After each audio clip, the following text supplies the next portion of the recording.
আসসালামু আলাইকুম সবাইকে সুবর্ণাস কুকিং ব্লগে স্বাগতম। সবাই কেমন আছেন? আশা করি ভালো আছি। আপনাদের জন্য নতুন একটা ভিডিও নিয়ে এসেছি।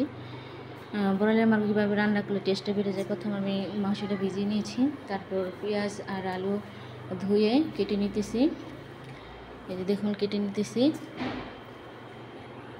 তারপর আমি মাংসটা কেটে ধুয়ে নিয়েছি।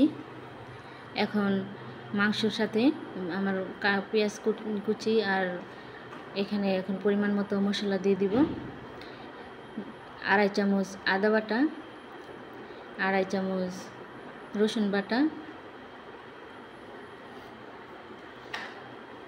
2.5 চামচ হলো জিরা বাটা, 3 চামচ মরিচের গুঁড়া, 2 চামচ হলুদের গুঁড়া, স্বাদ মতো লবণ, 2 চামচ জিরার ফাঁকি, 1 চামচ গরম মশলার গুঁড়া, সামান্য একটু তেল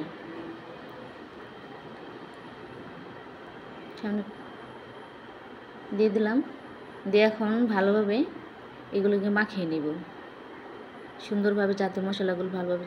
কড়াই একটা প্যান দিয়ে দিলাম, 2টা ডালচিনি, 3টা এলাচ, 4টা তেজপাতা দিয়ে দিলাম। এগুলো একটু হালকা ভেজে নিলাম। এখন এখানে মেখে রাখা মাংস দিয়ে দিব।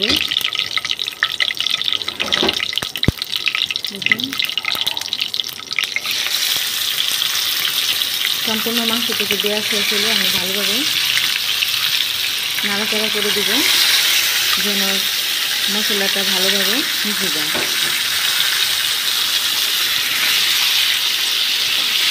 ভালোভাবে নাড়াচাড়া করার পর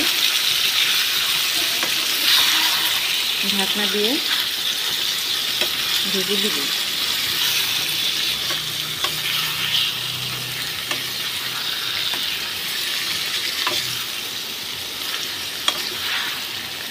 ব্রয়লারের মুরগি এইভাবে রান্না করলে টেস্টটা অনেক ভালো আসে। আমার কাছে আর কি এইভাবে রান্না করলে খেতে ভালো লাগে। এখন আমি ঢেকে দিলাম একটু নাড়াচাড়া করে কিছুক্ষণের জন্য। তারপর ঢাকনাটা খুলে আবার একটু নেড়ে দিতেছি। কিছুক্ষণ পর পর নেড়ে দিলে হয় কি, নিচে লাগবে না। আবারও আমি ঢাকনা দিয়ে ঢেকে দিলাম। তো প্রায় আমার মাংসটা কষানো হয়ে গেছে।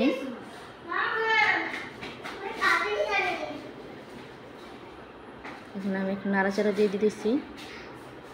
মাংসটা ভালোভাবে কষানো হয়ে গেছে প্রায়। এখন এখানে আমি কেটে রাখা আলুগুলো দিয়ে দিব।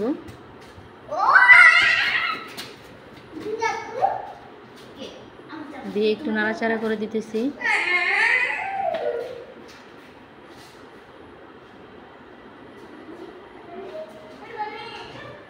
ভালোভাবে ডেকে দিলাম।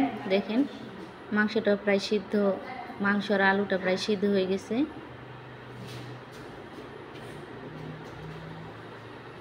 বারবার ঢেকে দিবেন। ঢেকে দেওয়ার 2-3 মিনিট পর পর আবার নাড়াচাড়া করে দেবেন, তাহলে মাংসটা নিচে নাড়বে না আর ভালোভাবে মশলা সহ একবারে কষবে। দেখেন আমার আলুটা সহ মাংসটা সহ পুরোপুরি হয়ে গেছে। তেল উঠে আসছে, তেল উপরে উঠে আসছে এবং মাংসটা কষানো হয়ে গেছে আলুটা সহ। এখন আমি পানি দিয়ে দিব, পরিমাণ মতো পানি দিয়ে দিলাম। বলক উঠলে আমি অফ ক্যামেরায় কাঁচামরিচ কেটে দিয়েছি। পানি দেওয়ার পরে বলক ওঠার সাথে সাথে কাঁচামরিচটা দিলে টেস্টটা একটু অন্যরকম আসে। আপনারাও দিয়ে দিবেন। আমি কাঁচামরিচ দেখাইতে ভুলে গেছি।